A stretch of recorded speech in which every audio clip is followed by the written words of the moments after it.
Bonsoir à tous, bienvenue à ce flash d'information.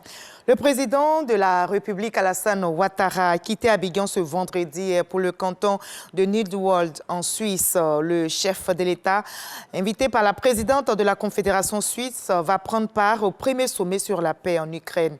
Les travaux débutent demain jusqu'au dimanche 16 juin. Ce sommet vise à fournir une plateforme de dialogue sur les moyens de parvenir à une paix globale, juste et durable pour l'Ukraine, fondée sur le droit international et la Charte des Nations Unies.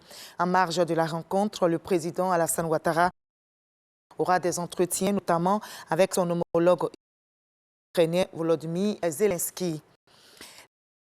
La saison des pluies, alors vigilance. Notez que le district d'Abidjan est fortement arrosé depuis 48 heures et on déplore malheureusement des dégâts humains et matériels.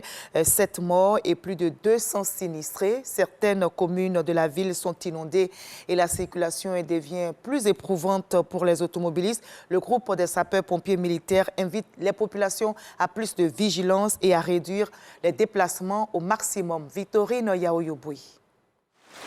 48 heures de pluie sans discontinuer sur le district d'Abidjan, faisant plusieurs victimes, dont 7 morts, bilan du groupement des sapeurs-pompiers militaires. Depuis les premières alertes pour pluie, montée des eaux, hier autour de 16 heures, nous avons enregistré 25 interventions qui sont liées spécialement aux pluies d'hier soir.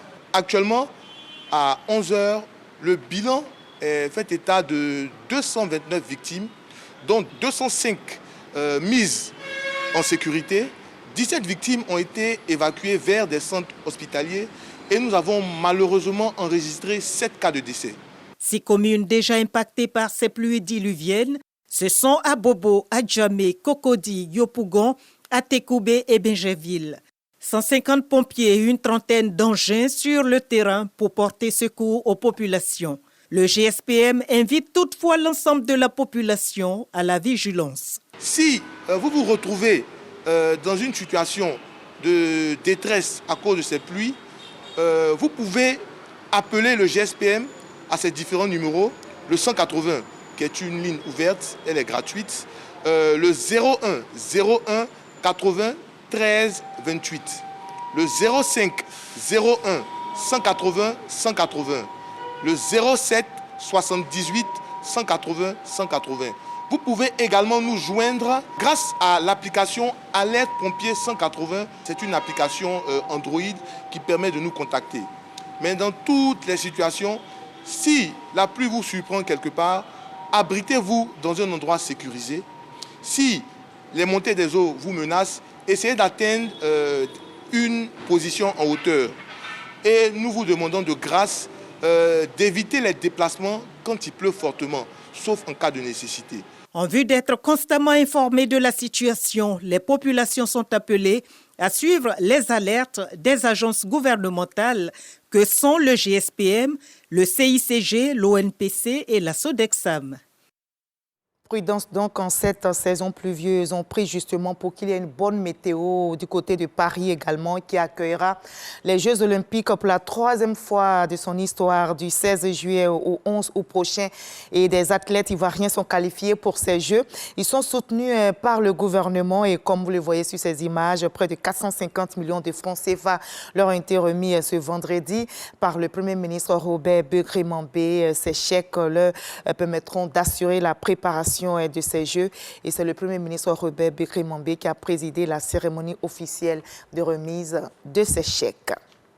Paris, capitale française, accueille les Jeux Olympiques. L'Allemagne, à partir d'aujourd'hui même, abrite le championnat d'Europe des nations. L'Euro 2024 démarre donc ce vendredi et le coup d'envoi de la 17e édition sera donné à Munich avec l'affiche du match d'ouverture Allemagne-Écosse. C'est à 19 h, temps universel. Les 24 nations vont s'affronter, mais le 14 juillet prochain à Berlin, un seul pays soulèvera le trophée. Et dans cet Euro 2024, rencontre, 5 nations se présentent avec le costume de favoris. Il s'agit de l'Allemagne, de la France, de l'Angleterre, du Portugal et de l'Espagne. Et vous pourrez suivre tous ces matchs sur la RTI. Et justement, en raison de la rencontre de ce soir opposant l'Allemagne, championne du monde en 2014, à l'Écosse à 19h sur RTI 1, le journal de 20h sera repoussé à 21h15. Un journal à ne pas rater et surtout ce direct également. Au Niger, la décision est tombée. La Cour d'État a acté aujourd'hui la levée de l'immunité présidentielle de Mohamed Bazoum. L'ancien chef d'État évincé du pouvoir par un coup d'État le 26 juillet dernier pourrait désormais être poursuivi devant un tribunal militaire. Il est accusé notamment pour haute trahison, complot, atteinte à la sûreté de l'État, apologie et financement du terrorisme. Ses avocats dénoncent l'avènement de l'arbitraire et la fin de l'indépendance du pouvoir judiciaire au Niger. On va terminer par l'Afrique du Sud, où le président Cyril Ramaphosa est en passe d'être réélu pour un second mandat. Son parti, l'ANC, a réussi à arracher de justesse un accord pour un gouvernement de coalition, malgré son recul historique aux élections législatives du 29 mai dernier. Plusieurs partis d'opposition ont déjà indiqué qu'ils rejoindraient ce gouvernement d'unité nationale. Pour la première fois, le président Ramaphosa, candidat à sa réélection, va se présenter devant une assemblée sans majorité absolue. Et on va se retrouver, je rappelle, à 21h15 en raison de l'Euro qui débute sur nos antennes, sur RTI 1. C'est tout à l'heure pour le direct. À tout à l'heure à 21h15.